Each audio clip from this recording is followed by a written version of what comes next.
Atenção, acusações, polícia. Será que eu estou falando de um roteiro de um crime? Não, claro que não. Eu estou falando de eleições 2020 em Porto Alegre. Manuela, a comunista amada e odiada, versus Melo, o bolsonarista mais novo do pedaço, disputam no domingo quem será o próximo prefeito de Porto Alegre pelos 4 anos que vem por aí. Então, nesse vídeo, eu, prefeito progressista, vou repercutir e analisar os casos e histórias que aconteceram essa semana aqui na cidade e vamos ver quem é que vai chegar mais inteiro para as eleições, para a competição final no domingo, dia 29. Então, bora lá descobrir esse final?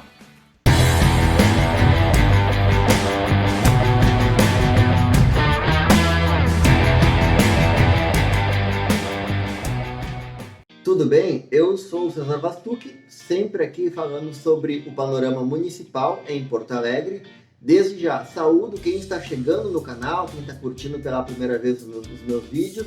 Convido a deixar um comentário, a falar o que vocês gostam e o que vocês não gostam nos vídeos, obviamente de maneira respeitosa e construtiva. Porque, afinal de contas, eu não tenho a menor paciência de ficar discutindo e brigando na internet com pessoas que eu nem sequer conheço e as pessoas que nem sequer me conhecem, né? Pois bem, falando agora sobre eleições. Nós tivemos os dois candidatos, Sebastião Melo e Manuela, se comprometendo a fazer uma campanha de alto nível lá atrás, há 10 dias atrás, quando começou o segundo turno. Mas, de um tempinho para cá, descambou. Afinal de contas, chega perto do dia das eleições, os candidatos têm que mostrar ao seu eleitorado quem é o melhor e quem é o pior. Pois bem, Sebastião Melo tem feito uma campanha que é surfar na rejeição da Manuela pelo fato dela supostamente ser comunista. Enquanto isso, Manuela Dávila tem apontado aos fracassos da gestão que o Melo participou lá atrás, em 2013, junto com o Fortunati, que era o prefeito, o Melo era o vice na época, né? Ela tem apontado todos os problemas da gestão dele, que é uma coisa lógica, né? Afinal de contas, ele participou do governo e coisas boas ele muito pouco fez.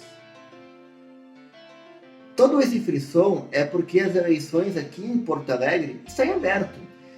A pesquisa Ibope, agora de quarta-feira, veiculou que Melo teria 54% dos votos válidos ante 46% da Manuela. Isso é praticamente um empate técnico, considerando as estatísticas. Ainda que eu ache que Sebastião Melo é o favorito. Isso porque Manuela tem muita rejeição e também a tradição gaúcha sempre direciona o voto para o menos radical. No caso, o Sebastião Melo, que está mais ao centro com o seu MDB. No entanto, Manuela Dávila tem um ponto muito forte, ela conseguiu unir a esquerda aqui em Porto Alegre, ela fez uma frente bem ampla com PT, PCdoB, PSOL e também o PDT, e o Sebastião Melo acabou trazendo para dentro de sua campanha o bolsonarismo. E aqui em Porto Alegre, o bolsonarismo é reprovado por mais ou menos 54% dos eleitores, índice também veiculado pelo Ibope. Então, diante desses dois fatos, as eleições aqui em Porto Alegre está completamente indefinida e vai ser voto a voto até o final das apurações no domingo, para a gente então conhecer o próximo prefeito daqui da cidade. Bom, falando sobre os ataques que ambos os candidatos estão trocando, o Melo e os seus seguidores nas redes sociais têm batido muito na tecla de ela não e que Manuela é comunista. Eu vou falar só mais uma vez e eu espero estar bem claro em relação a isso. Quem fala que Manuela vai instalar comunismo em Porto Alegre é uma pessoa burra, uma pessoa que não tem a qualificação necessária para sentar numa mesa e discutir política. Uma pessoa que não sabe o que é o comunismo, que não sabe o que é a história política do Brasil e que não sabe nem o que significa as diretrizes comunistas históricas do mundo inteiro e aqui no Brasil. Então, assim, não caia nesse papo.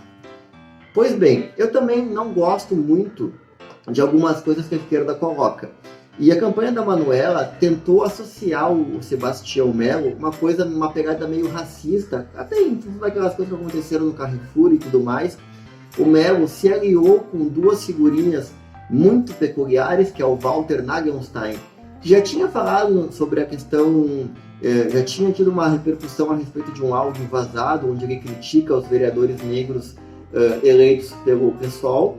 E também o outro que ele se aliou foi o vice-presidente general Hamilton Mourão, que disse que não existe racismo no Brasil. Pois bem, embora esses dois aliados tenham realmente declarações bem duvidosas a respeito do cenário brasileiro em relação ao racismo, isso não quer dizer exatamente que o Melo é racista. Colocar essa pecha no candidato eu acho muito agressivo. Pois bem, Melo registrou um BO contra a campanha de Manuela Dávila, foi lá na Polícia Civil, lá na João Pessoa, e registrou um boletim de ocorrência contra a Manuela Dávila por imputar a ele uma situação de racismo. O Melo perdeu na justiça, já foi julgado, e o juiz entendeu que a propaganda não dizia abertamente que o Melo era racista, apenas comentava o apoio desses dois ilustres cidadãos. Porém, eu não gosto muito desse tom de campanha de ficar acusando pessoas assim só pelos apoios que elas têm, porque se fosse dessa forma, o Melo também poderia explorar muita coisa do lado da Manuela. Então, eu não acho muito progressista, mas também não acho que o Melo tenha sido chamado de racista. Eu acho que foi só mesmo aquela comparação em relação a coisas que tanto o Hamilton Mourão quanto o Nagelstein realmente falaram. Ninguém pode negar que eles não falaram, porque eles falaram sim, está documentado, mas não acho muito progressista falar dessa forma. E falando também ainda sobre o Sebastião Melo, hoje a revista Veja divulgou uma coisa muito peculiar, que foi a questão do imposto de renda. Melo deve para o imposto de renda, para a Receita Federal, o valor de R$122 mil em impostos. Eu acho que só aí a gente já poderia pensar, será que isso não deveria ser um assunto de ficha limpa? Será que uma pessoa poderia se candidatar a um cargo devendo no imposto de renda? Mas isso é uma outra discussão. Mas a situação é que mais gozada é que o Melo, o advogado do Melo, ano passado entrou com uma declaração de pobreza, tentando argumentar perante a justiça que o Melo não era suficientemente, financeiramente falando, propício para poder quitar o seu débito junto à Receita Federal. E convenhamos, né? O Melo, a trajetória política dele, ele já foi vice-prefeito, ocupa atualmente um cargo de deputado estadual. Como é que uma pessoa dessas entra com um pedido de pobreza, declaração de pobreza perante a Receita, né? Eu acho que é uma coisa muito absurda. O Melo ganha aqui, conforme o onerite dele, ganha R$25 mil mensais na função de deputado estadual, fora que ele já acumulou em outros cargos aqui em Porto Alegre e representando também o Rio Grande do Sul. O Melo diz que o advogado dele entrou por conta própria e que não partiu do candidato a intenção de entrar então com essa declaração de pobreza diante da justiça. Pois bem, essa história ainda vai se desenrolar nos próximos dias, vai provavelmente passar da data das eleições e a gente, claro, vai ficar acompanhando toda essa repercussão do caso Melo versus Receita Federal. Pois é, né? Fica aí falando da Manuela, mas não paga os impostos? Bem complicado, hein, candidato? E no final de contas, a questão que a gente deve se perguntar é: que cidade que a gente quer para os próximos 4 anos?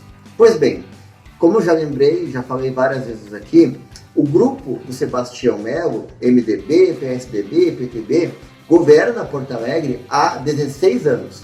Ou seja, votar no Melo é votar na continuidade. Você pode ter os seus motivos. Você não gosta da Manuela, você não quer o comunismo no Brasil, enfim, várias razões que eu vou ignorar completamente agora. Mas você não pode negar que Porto Alegre, nos últimos 16 anos, avançou muito pouco ou quase nada. Pelo contrário, piorou em todos os aspectos. Por outro lado, nós temos Manuela Dávila, a pessoa que representa a oposição aqui nas eleições. Manuela Dávila tem diversos problemas, ela não é uma candidata, ela não é uma política perfeita, porém ela tem seus acertos também. e afinal de contas ela nunca foi eleita para nenhum cargo majoritário.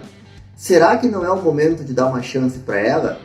Questões como essas estão na mesa, as cartas estão na mesa, e no dia 29, no domingo, você na frente da urna, no seu momento solitário, no seu momento íntimo, vai apertar os 2 botões correspondentes a quem você vai eleger e vai confirmar. Pense bem a respeito do seu voto, pense bem, pesquise os 2 candidatos, observe o panorama geral, não só de Porto Alegre, mas também do Brasil inteiro, e tome sua decisão. Está nas suas mãos decidir quem será o nosso próximo prefeito, o nosso próximo comandante pelos próximos 4 anos. De qualquer forma, agradeço a atenção, desejo um bom voto para você e nos vemos domingo com a repercussão das eleições e o ganhador, o novo prefeito de Porto Alegre para 2021. Um grande abraço e conte sempre comigo, o teu prefeito progressista.